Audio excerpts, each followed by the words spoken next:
Nightwing is bisexual and wants to f Batman. Hey yo!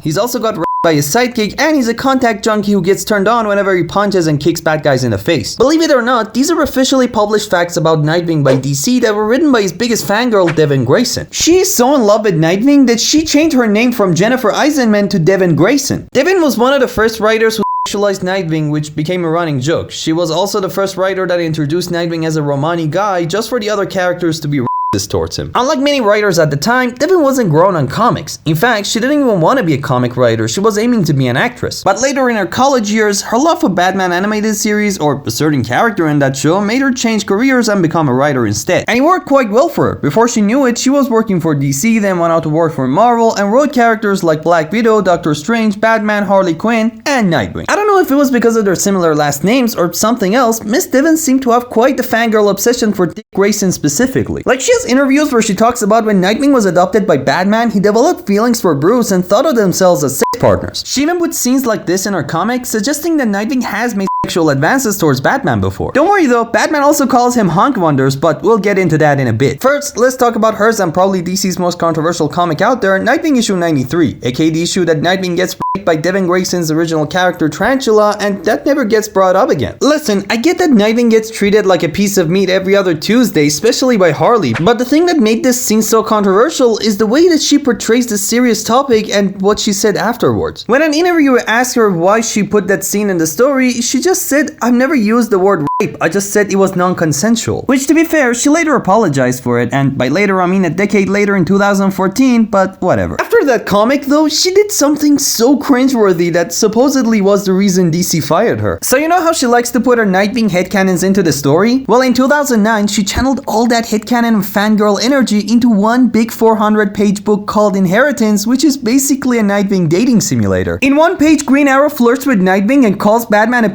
while for having, and I quote, gorgeous boys as his sidekick. In another, Nightwing freezes in place while Batman is behind him and blushes for acknowledging Roy has shaved for some reason. Like, to this day, I still don't know how DC officials gave the okay for that book to be published. She did get hired again in later years and is doing pretty decently if you ask me. So in conclusion, never let D. Grayson cook with the other D. Grayson. But I'm curious to know what you guys think of her. Please let me know in the comments below, like and subscribe, do all the good stuff, and I'll see you in the next one. Bye.